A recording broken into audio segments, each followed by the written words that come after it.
Olá, pessoal! Vamos estudar o capítulo 26 da apostila, que tem o tema Como os movimentos da Terra definem as estações do ano. Então, nessa figura, nós vemos aí, a representação de dois astronautas que estão examinando aí um cultivo de planta na estufa. Então, sempre falou-se, em fazer cultivo e plantação de plantas nas estações espaciais, no caso, para alimentação, nutrição dos astronautas, visto que eles comem rações, E essas rações são alimentos que não têm certas vitaminas, necessárias para bom funcionamento do organismo, como a vitamina C, a vitamina K. Então daí a ideia de cultivar plantas, lá em cima no espaço, para justamente suprir essas necessidades aí, dos astronautas. Então muitos desafios são encontrados no cultivo dessas espécies, de plantas, de vegetais fora da Terra. Uma delas é a falta de gravidade, que vai dificultar, a planta absorver da terra água e também outros nutrientes, sais minerais, através das suas raízes, já que a gravidade não existe, Então ficaria muito difícil transportar água pelos vasos, condutores de seiva, que é o xilema e o floema, no caso das plantas. Além também da necessidade de simular as condições ideais para o desenvolvimento desses vegetais, por meio de uma luz artificial para imitar a luz do sol e também do ar, adequado para que elas possam ali, fazer a sua fotossíntese. Então é algo que, eles tentam fazer para poder justamente suprir aí os nutrientes essenciais da alimentação desses astronautas. Mas o que vamos estudar realmente nesse capítulo? É justamente o que está escrito aí no tema, os movimentos que a Terra faz, quais são os nomes desses movimentos, como esses movimentos aí definem também as estações do ano. Então, quais são os movimentos que a Terra faz? Até já vimos um pouquinho disso, no capítulo anterior, que foi na aula passada, mas vamos relembrar e aprofundar um pouco mais. Então nós temos aí o movimento de rotação. É o movimento que a Terra faz em torno do seu próprio eixo imaginário. Então ela fica girando, fazendo esse movimento de rotação. E é sempre no mesmo sentido, do oeste para o leste. Por esse motivo, as pessoas, quando olham para o Sol aqui da Terra e vê ele, se movimentando, principalmente quando ele nasce, e quando ele se põe, dá a impressão de que o Sol, nasce no leste, no nascente, e se põe no oeste, no poente. Mas na verdade, esse sentido aí é justamente porque a Terra está fazendo esse movimento do oeste para o leste. Esse movimento de rotação que a Terra faz dura aproximadamente 24 horas. Então, para ela fazer o movimento, ao redor dela mesma, ou seja, no seu próprio eixo, dura 24 horas. Também existe o movimento de translação. Esse movimento é o movimento em que a Terra faz em torno do Sol. Então, lembra que a gente estudou no capítulo passado, que o Sol ele fica ali no centro do nosso sistema solar e a Terra, assim como os outros planetas, eles circulam, ou seja, dão a volta em torno do Sol. Então, esse movimento é o movimento de translação. Esse movimento tem a duração de 365 dias e 6 horas.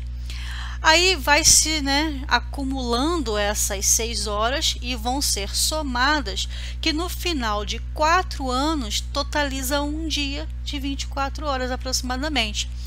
E nisso, de 4 em 4 anos, acontece o que no nosso calendário? A adição de um dia, que é o ano bissexto, ou seja, lá no mês de fevereiro tem 28 dias, mas a cada 4 anos adicionado um dia ali, então o mês de fevereiro passa a ter 29 dias, que é justamente por causa dessas horinhas aí, que sendo somadas a 4 anos, um período ali de 4 anos, totaliza mais um dia que é adicionado ali no mês de fevereiro, que é o 29º dia desse mês, tá?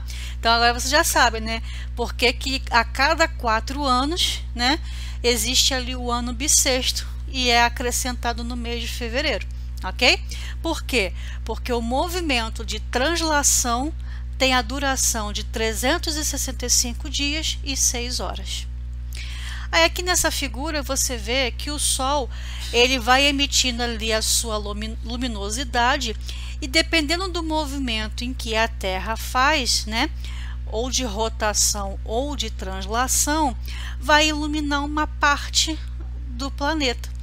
Então aí que vai representar, né, o dia e a noite, né, e também a representação desse eixo inclinado da Terra, porque a Terra ela não fica exatamente assim, ela tem uma certa inclinação, e essa inclinação é por causa desse movimento de rotação que a Terra faz. E tem um porquê dessa inclinação, eu já vou falar já para vocês, ok? Aí aqui ó, tem uma animaçãozinha mostrando esse movimento de translação, onde a Terra faz ali um giro, né? Ela fica circulando ali em volta do Sol, tá? Então esse é o movimento de translação.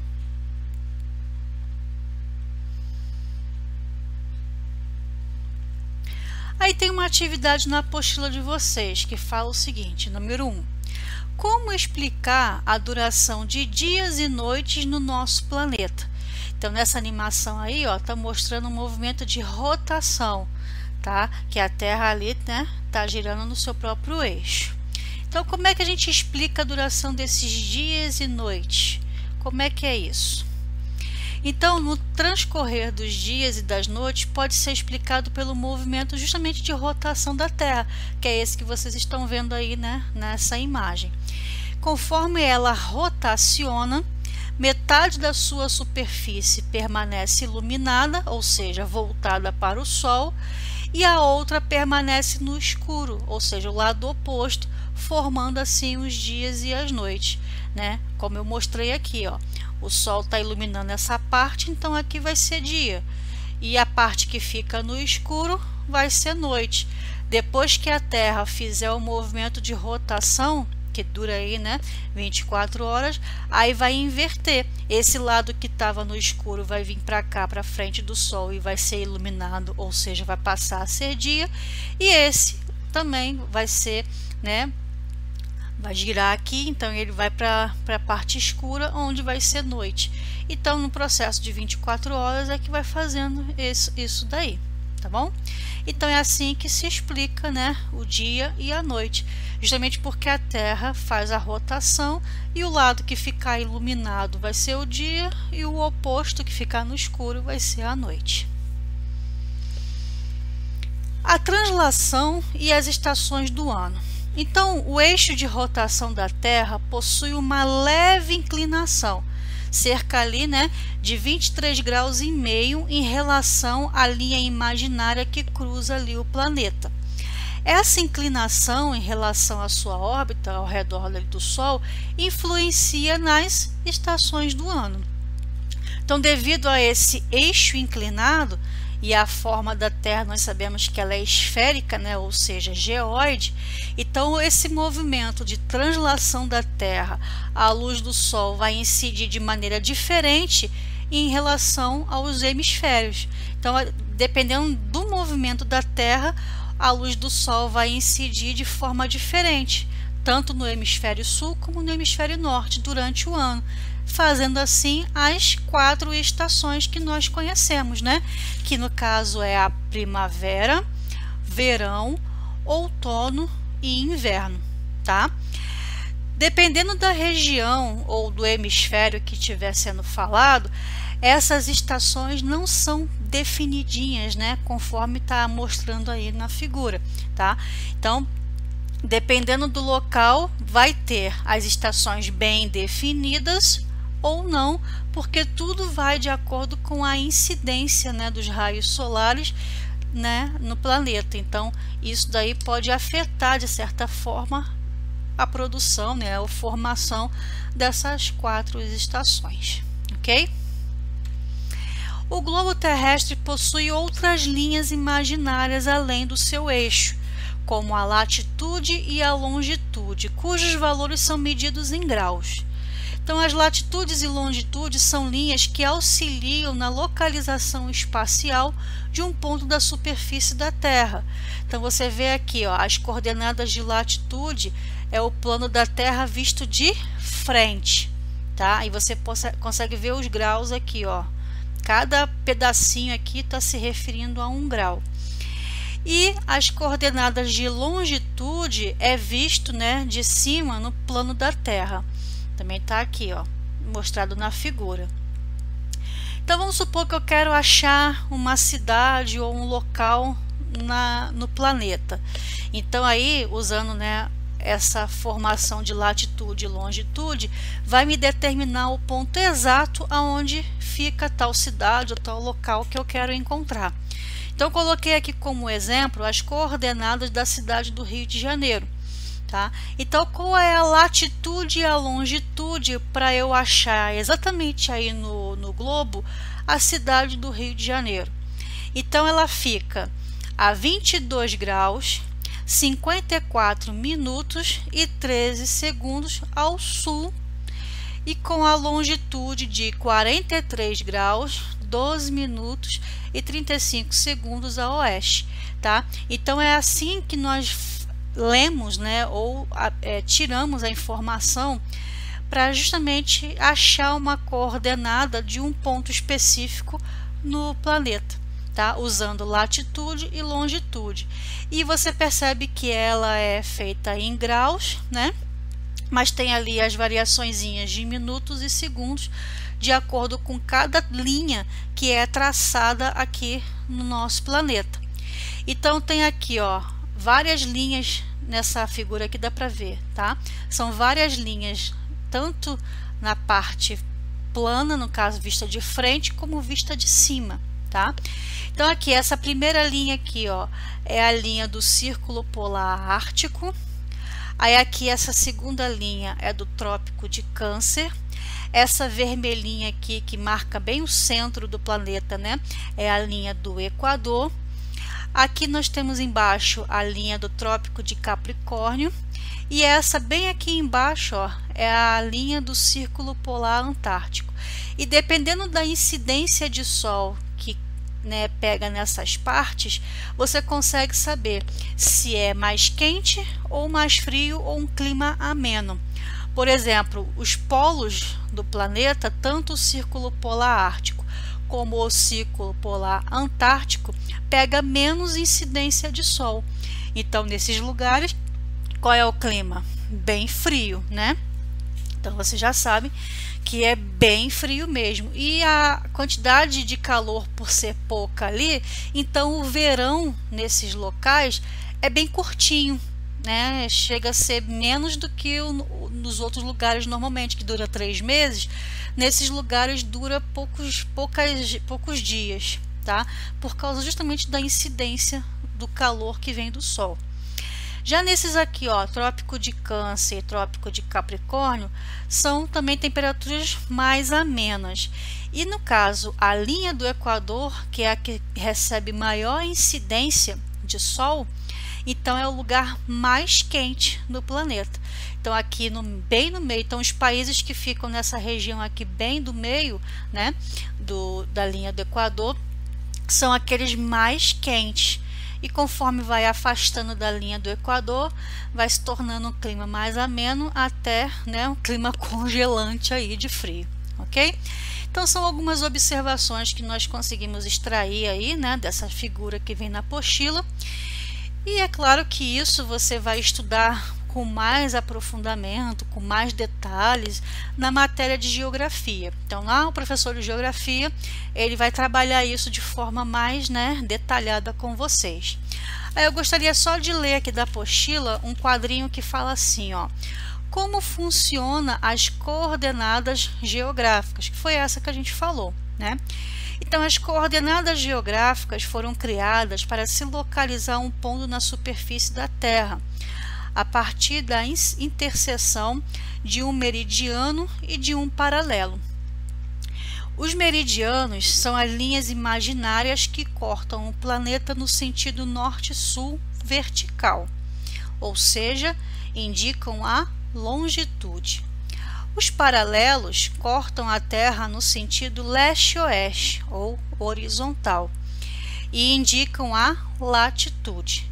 Ambos são medidos em graus. Então, 1 grau equivale a uma das 360 partes iguais em que a circunferência pode ser dividida, que são essas linhazinhas aqui, ó, da figura, tá? 1 grau, por sua vez, divide-se em 60 minutos e cada minuto pode ser dividido em 60 segundos. Assim, uma coordenada geográfica completa possui grau, minuto e segundo. E aqui, né, está o exemplo das coordenadas do Rio de Janeiro. Então, com grau, minutos e segundos, tanto na sua latitude como na sua longitude. E aqui, ó, também mostrando essa figura, que é o movimento de translação da Terra em relação com as estações do ano. Então, conforme a Terra vai fazendo o movimento de translação, que é a circulação em volta do Sol, áreas que estavam bem iluminadas vão modificando aqui conforme ela vai rodando. E lembra também que ela faz a rotação, né? Então, esse giro ao redor do Sol e o giro que a Terra faz no seu próprio eixo vai mudando ali a posição do planeta em relação à incidência do Sol. Aí monta, né, as estações do ano, como a gente já falou. Então aqui, ó, tem o equinócio, que é de 21 de março, né, que vai ali justamente no hemisfério norte ser a primavera e no hemisfério sul o outono. Tem o solstício em 21 de junho, em que o hemisfério norte é o verão e o hemisfério sul o inverno. Aqui no equinócio do dia 23 de setembro, o hemisfério norte é a estação de outono e no hemisfério sul a primavera. E no solstício do dia 21 de dezembro, o hemisfério norte é o inverno e o hemisfério sul o verão. Tá vendo que é sempre o inverso, né? Justamente por causa da iluminação do Sol, que vai ali aquecer o planeta, a parte que está iluminada, ok? Graças a esses movimentos, né, que a Terra faz. Então, para a gente encerrar, temos aí, né, esse quadrinho da apostila, que é um quadro mental com um resuminho daquilo que a gente viu no capítulo, né? Então, preencha aí o esquema com os principais tópicos aprendidos no capítulo. Então, a Terra, ela faz basicamente 2 movimentos: o de rotação, que vai originar os dias e as noites, e o movimento de translação, que é o movimento ao redor do Sol. A Terra, ela tem a forma geóide, ou seja, esférica, né? Que faz ali o eixo de rotação ser o quê? Inclinado, com 23, né, graus e meio de inclinação. E isso influencia nas estações do ano. Que quais são as estações? Verão, que é o período de altas temperaturas, aí depois vai ficando mais ameno, né, que é o outono, esfria, que é o inverno, né, que é a época mais fria do ano, e depois volta para a primavera, né, que é uma das estações mais lindas que tem aí, né, porque aí os animais vão começar a se reproduzir, as plantas também, e aí nascem as flores, né, que fica uma estação aí bem bonita, ok? Então ficamos por aqui. Se tiver alguma dúvida, é só me mandar uma mensagem. Aconselho a vocês a ler todo o texto da apostila, tá? E fazer também aí os exercícios para fixar o assunto na cabeça, ok? Então, até o próximo então. Tchau, tchau.